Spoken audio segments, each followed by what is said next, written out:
You can't just erase everything we had. You did that yourself. The letter arrived on a Tuesday morning, crisp white envelope with my ex-wife's new return address embossed in gold. I opened it while my coffee was still steaming, and apparently, raising my daughter now requires as much cash as financing a minor European principality. Due to increased living expenses and Emmy's educational needs, Liora's lawyer had written in that special brand of legal speak that makes highway robbery sound reasonable, child support payments must be adjusted to $3,000 monthly, effective immediately. $3,000. I made $4,000 a month fixing computers for the city. Simple math told me I'd be living on peanut butter and optimism. I sat in my kitchen, the same one Liora had called depressingly small during our divorce proceedings, and read the letter twice more. The morning sun filtered through windows that needed cleaning, highlighting dust motes that danced like tiny witnesses to my humiliation. My phone buzzed. Aunt Vickie, right on schedule.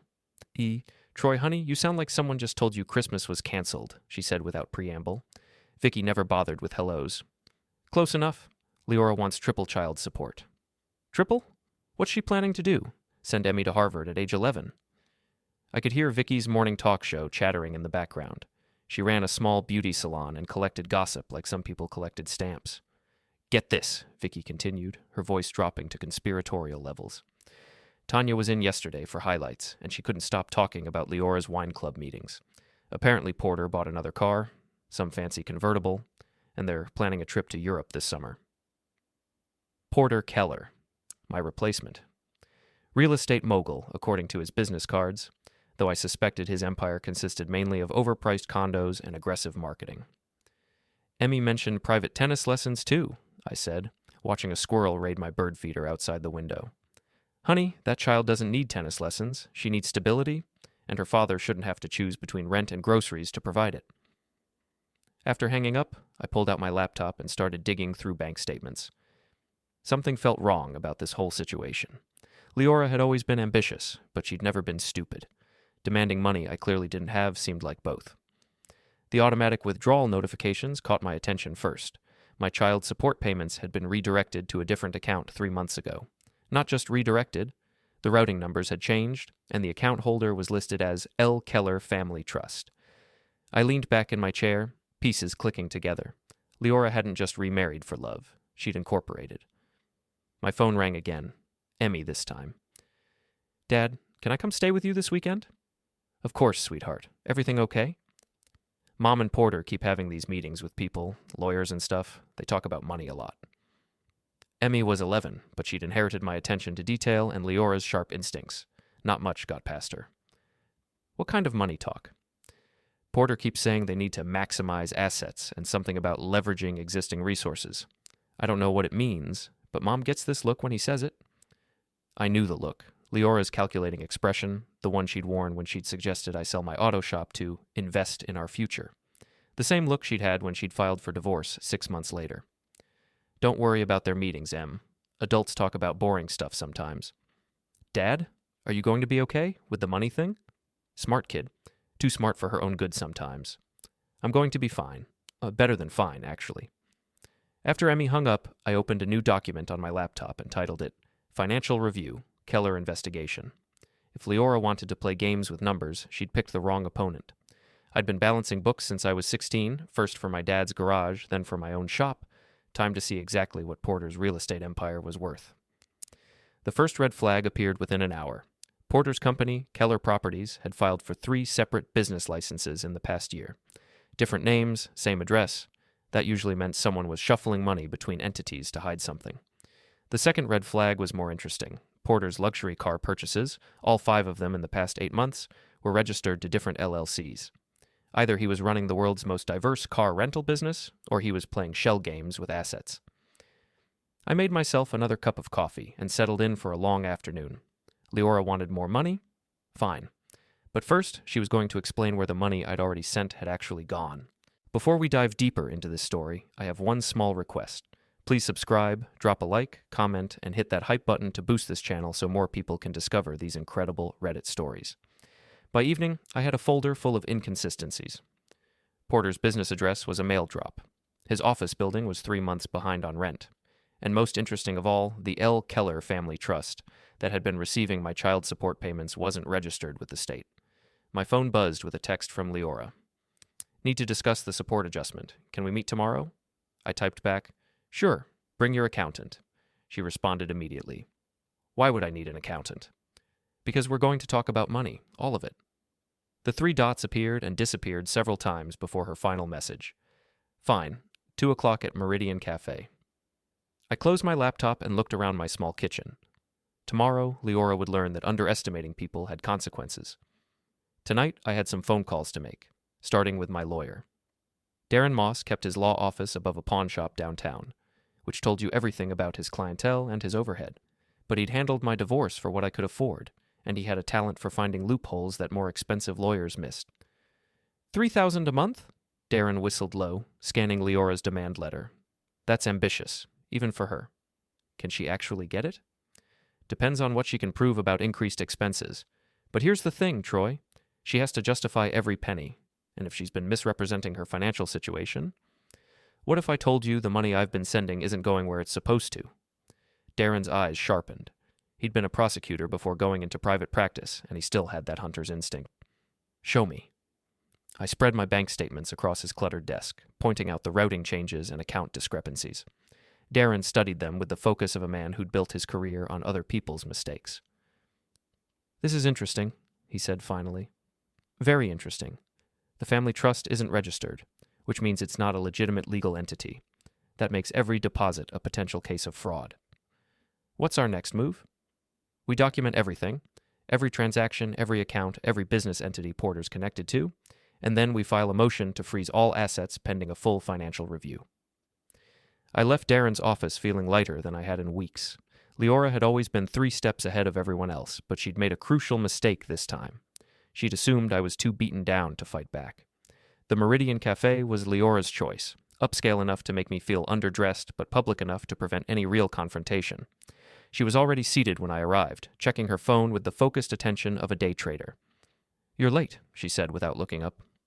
Traffic. I slid into the booth across from her, noting the designer purse, the fresh manicure, the subtle jewelry that probably cost more than my monthly rent. About the support adjustment. Where's your accountant? Liora finally looked at me, her expression shifting from annoyance to wariness. I don't need an accountant to discuss our daughter's needs. No, but you might need one to explain where my previous payments have been going. The color drained from her face, just slightly. Most people wouldn't have noticed, but I'd been married to her for 8 years. I knew her tells. I don't know what you're implying. The L. Keller Family Trust. Ring any bells? Leora's phone slipped from her fingers, clattering against the table. How did you find out? Turns out it's not that hard when you actually look. I pulled out a folder and set it between us. Want to see what else I found? She stared at the folder like it might explode. Troy, whatever you think you know. I know Porter's company is hemorrhaging money. I know he's registered 5 different LLCs in the past year, and I know the trust fund receiving my child support payments doesn't legally exist. You can't prove anything. Actually, I can. Bank records, business filings, property registrations. It's all public information if you know where to look. Liora glanced around the cafe, probably checking for witnesses or escape routes. What do you want? The truth. About the money, about Porter's business, about why you really need $3,000 a month? She was quiet for a long moment, her fingers drumming against the table. When she finally spoke, her voice was smaller than I'd heard it since the divorce. Porter's having some temporary cash flow issues. Temporary? He overextended on a few properties. The market shifted, and some deals fell through. It's nothing we can't handle. With my child support money. Emmy deserves the best. Emmy deserves honesty, and parents who don't use her as a pawn in their financial schemes. Leora's composure cracked completely then. You don't understand the pressure we're under. Porter's investors are asking questions, and if we can't show stable income streams, you'll lose everything. She nodded, tears threatening at the corners of her eyes. For a moment, I almost felt sorry for her. Almost. Here's what's going to happen, I said, closing the folder. You're going to withdraw the support increase request. You're going to transfer my payments to a legitimate account in Emmy's name. And you're going to explain to Porter that his business problems aren't my responsibility. And if I don't? Then I file a complaint with the State Attorney General's office about fraudulent financial entities and misappropriated child support funds. How do you think that plays out for Porter's real estate license? Liora stared at me like I'd grown a second head. You're not this ruthless, Troy. You never were. People change, especially when their children are involved. I stood to leave, then turned back. Oh, and Liora, next time you want to play games with someone's money, make sure they don't know how to read a balance sheet. Walking to my car, I felt something I hadn't experienced in months. Control. For the first time since the divorce, I wasn't reacting to Liora's moves. I was making my own. My phone buzzed with a text from Emmy. Mom seems upset. Everything okay? I typed back. Everything's going to be fine, sweetheart. See you this weekend. But as I drove home, I realized this was just the beginning. Liora would regroup, probably with Porter's help, and they'd come back with a new strategy. They had too much at stake to give up easily. Good thing I was just getting started. Emmy's weekend visit started with pancakes and ended with intelligence gathering. Not intentionally, she was just a naturally observant kid who happened to live with two people trying to hide a financial disaster. Porter's been on the phone a lot, she mentioned while we walked through the park Sunday afternoon. He keeps saying things like temporary setback and maintaining appearances. What does that mean? Sounds like grown-up talk for we're in trouble, but don't want anyone to know. Are they in trouble? I considered how much truth an 11-year-old could handle. Porter made some bad business decisions. Your mom's trying to help him fix them. With your money? Smart kid. That was the plan. But you said no. I said no. Emmy nodded thoughtfully. Good. Porter's kind of a jerk anyway.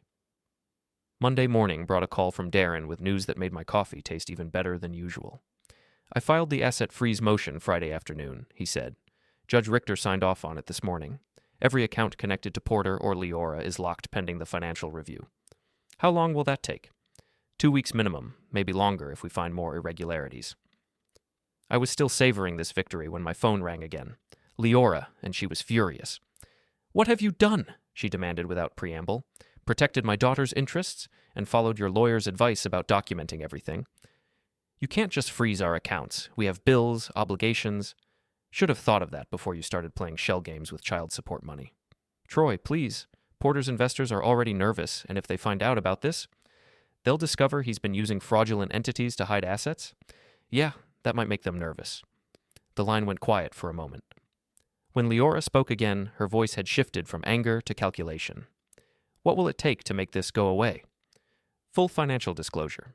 Every account, every business entity, every asset, and a legally binding agreement about how my support payments are handled going forward. And if we cooperate, then maybe the state attorney general doesn't need to know about the unregistered trust fund. Another pause. I need to talk to Porter. You've got 48 hours. That afternoon, I decided to do some field research. Porter's main office was in a glass tower downtown, all chrome and marble designed to impress potential clients. The directory listed Keller properties on the 15th floor. The elevator opened onto a reception area that screamed expensive but temporary. Rental furniture, generic art, and a receptionist who looked like she'd started last week. I'm here to see Porter Keller, I told her. Do you have an appointment? Tell him Troy Renwick is here about the Meridian account. She disappeared into a back office, and I could hear muffled voices through the thin walls. When she returned, her smile was strained. Mr. Keller will see you now. Porter's office was all show. Massive desk, leather chairs, and windows overlooking the city. But I noticed the boxes stacked in the corner and the bare spots on the walls where awards or certificates had been removed. Troy. Porter stood and offered his hand, which I ignored. This is unexpected. I bet it is. I settled into one of his client chairs without being invited. Nice office. Shame about the eviction notice. His confident expression faltered. I don't know what you're talking about. Building management posted it this morning. 3 months behind on rent, they said. That must be embarrassing for a real estate mogul. Porter moved behind his desk like it might protect him. Temporary cash flow issue. These things happen in business. Especially when you're using other people's money to maintain appearances. Now wait, No, you wait. I leaned forward, letting him see exactly how serious I was. I know about the shell companies. I know about the fraudulent trust fund, and I know you've been using my child support payments to prop up your failing business. Porter's face went through several color changes before settling on pale gray. You can't prove anything. Bank records say otherwise, so do the business filings, and the asset freeze that went into effect this morning. He sank into his chair like a deflated balloon. What do you want? I want you to stay away from my money and my daughter. I want full financial disclosure from you and Liora. and I want a written guarantee that my support payments go into a legitimate account for Emmy's benefit. And if we refuse, then this conversation becomes evidence in a fraud investigation. Porter stared at me for a long moment, probably trying to figure out how the divorce loser he dismissed had turned into his biggest problem. "You're not the same guy Liora described," he said finally. "People change when they're protecting their children." I stood to leave, then paused at the door. "Oh, and Porter? You might want to update your business cards. Real estate mogul seems a bit optimistic at this point." Walking back to my car, I felt that same surge of control I'd experienced at the cafe. For months, I'd been playing defense, reacting to whatever Liora and Porter threw at me. Now I was setting the rules. My phone buzzed with a text from Aunt Vickie. "Tanya was in again today. Says Liora's been calling around asking about temporary loans from friends. Word is spreading fast." I typed back, "Good. Let it spread." Because the thing about small cities like Cedar Falls is that reputation matters, and Porter's reputation was about to become very expensive to maintain. The next morning brought an unexpected visitor. I was finishing breakfast when someone knocked on my front door with the kind of persistence that suggested they weren't going away. Porter stood on my porch, looking like he'd slept in his clothes. His usual confident demeanor had been replaced by something approaching desperation. "We need to talk," he said. "No, we don't." I started to close the door, but he stuck his foot in the gap. "Please, 5 minutes." Against my better judgment, I let him in. He stood awkwardly in my living room, taking in the modest furniture and second-hand decorations that Liora had always criticized. "Nice place," he said, though his tone suggested otherwise. "What do you want, Porter?" "I want to make a deal." "I'm listening." He pulled out a folder and set it on my coffee table. "Full financial disclosure, like you asked for. Every account, every business entity, every asset." I flipped through the documents, noting the multiple LLCs, the overlapping accounts, and the impressive list of debts. "You owe almost $2 million. Temporary situation. The market will turn around." "When? Next year? Next decade?" Porter's jaw tightened. "Look, I made some aggressive investments. Sometimes that pays off, sometimes it doesn't. And when it doesn't, you use other people's money to cover the losses. I was going to pay it back." "With what?" "Your company's 3 months behind on rent. Your investors are asking questions, and your credit lines are maxed out." Porter slumped into my armchair like a man carrying the weight of the world. "You don't understand the pressure I'm under. These investors aren't the patient type." "Not my problem. It is if you want what's best for Emmy." I felt my temper spike. "Don't you dare use my daughter to justify your financial crimes." "I'm not—" Porter stopped, ran his hands through his hair. "Look, Liora loves that kid. But if we lose everything, if we have to declare bankruptcy, what kind of stability can we provide? Maybe you should have thought of that before you started gambling with child support money." "I was trying to build something. For Liora, for Emmy, for all of us." "You were trying to build an empire on other people's foundations. That never works." Porter was quiet for a moment, staring at the financial documents spread across my table. When he looked up, his expression had shifted from desperation to something harder. "What if I told you there was more to this story?" "Such as?" "Such as Liora having her own secrets, money you don't know about." I kept my expression neutral, but my attention sharpened. "What kind of money?" "Her grandmother's estate. Came through about 6 months ago. $250,000, maybe more? And she didn't disclose it during the divorce proceedings. Or the support modification request." Porter was watching me carefully, probably hoping to see surprise or anger. Instead, I felt that familiar surge of satisfaction that came with finding the missing piece of a puzzle. "Why are you telling me this?" "Because if this whole thing goes public, we all lose. You, me, Liora, and especially Emmy. Sounds like you and Liora have more to lose than I do." "Maybe, but Emmy lives with us. If we're forced to sell the house, move to a smaller place, change schools, she could always live with me." Porter's confident expression cracked. "Liora would never agree to that." "Liora might not have a choice, especially if it comes out that she's been hiding assets while demanding increased support payments." "You wouldn't. Try me." Porter gathered up his documents with shaking hands. "You're making a mistake, Troy. This doesn't have to be a war." "You're right, it doesn't. All you had to do was leave my money alone." After Porter left, I called Darren with the news about Liora's inheritance. "Hidden assets during divorce proceedings," he said thoughtfully. "That's grounds for reopening the entire settlement." "What does that mean practically?" "It means everything gets recalculated. Support payments, asset division, custody arrangements, all of it. and if she's been using my support money to cover Porter's debts while sitting on a $250,000 inheritance. Then she's got bigger problems than a frozen bank account. That evening, Emmy called with her usual check-in. "Dad, something weird is happening here." "Weird how?" "Mom and Porter keep having these intense conversations, and when I walk into the room, they stop talking. And Porter looks really stressed all the time." "What kind of stressed?" "Like he keeps checking his phone and muttering about deadlines and payments. And yesterday I heard him on the phone with someone talking about buying more time." I felt a chill that had nothing to do with the weather. "Emmy, are you feeling safe there?" "Yeah, I'm fine. They're not mad at me or anything, but something's definitely wrong."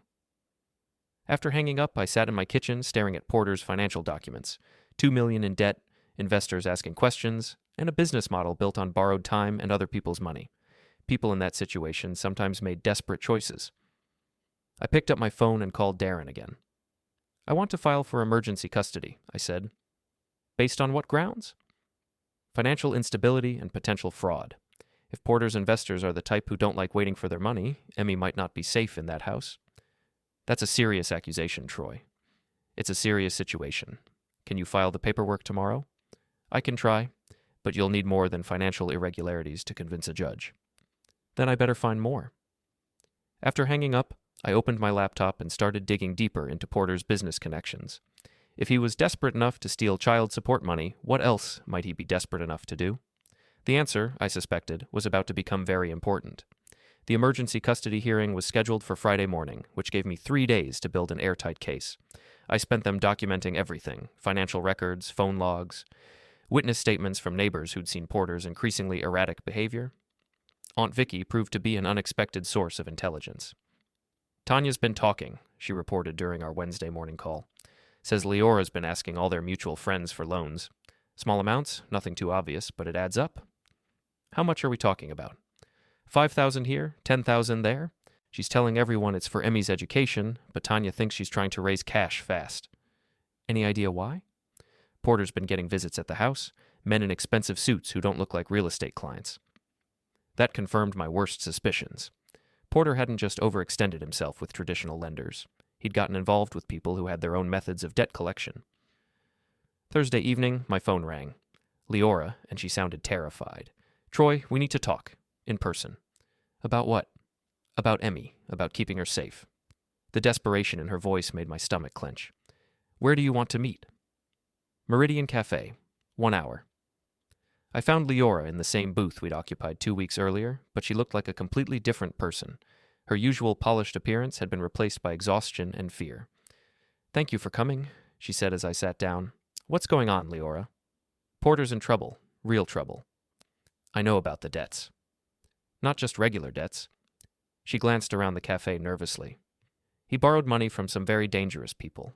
They want it back, with interest, and they don't care how he gets it." "How much?" $500,000, plus penalties." I whistled low. That's more than his entire business is worth. "They don't care. They want their money, or they want collateral." "What kind of collateral?" Leora's voice dropped to a whisper. "Our house, Emmy's college fund, everything." "And if you can't pay?" She didn't answer, but the fear in her eyes told me everything I needed to know. "Where does this leave Emmy?" "That's why I called you. I want her to stay with you until this gets resolved." "For how long?" "I don't know. Maybe permanently." The words hung between us like a bridge neither of us had expected to cross. For months, Liora had fought tooth and nail to maintain primary custody. Now she was voluntarily giving it up. "What changed your mind?" "Yesterday, one of Porter's creditors came to the house while Emmy was home from school. She answered the door before I could stop her." My hands clenched into fists. "What did they say to her?" "Nothing directly threatening, but Emmy's not stupid. She knew something was wrong." "Where's Porter now?" "Meeting with his lawyer, trying to figure out if bankruptcy will protect us." "Will it?" "Not from these people." I studied Liora's face, looking for signs of deception or manipulation. All I saw was a mother who'd finally realized her choices had put her child in danger. "I'll pick Emmy up tomorrow after school," I said. "Thank you." "Don't thank me yet. I'm still filing for custody modification." "I know, and I won't fight it." "What about Porter?" "Porter's going to have bigger problems than custody arrangements." Friday morning's hearing went smoother than I'd expected. With Liora's cooperation and Porter's absence, apparently he was dealing with urgent business matters, Judge Richter granted temporary custody pending a full review. Mr. Renwick, the judge said as we wrapped up, I'm approving this arrangement based on the financial instability you've documented, but I want regular check-ins to ensure Emmy's adjustment. Of course, Your Honor. Walking out of the courthouse, Darren clapped me on the shoulder. Congratulations. You just won custody without firing a shot. It doesn't feel like winning. Why not? Because Emmy's the one paying the price for the adult's mistakes. That afternoon, I picked Emmy up from school as planned. She was waiting with a single backpack, looking smaller than her 11 years.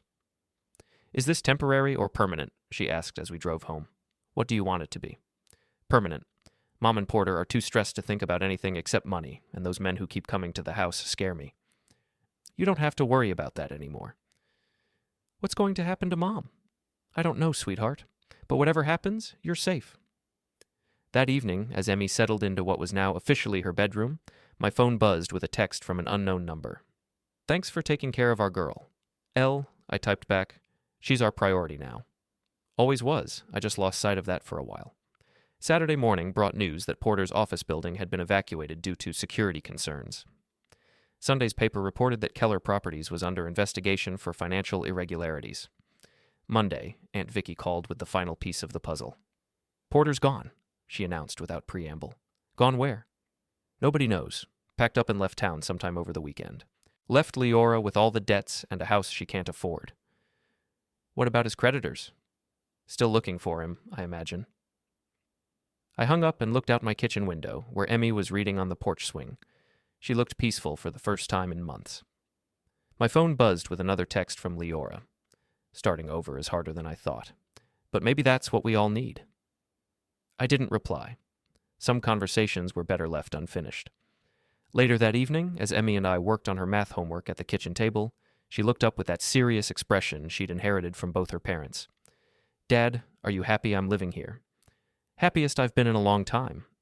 Good, because I like it here. It feels honest. Honest. That was exactly the right word.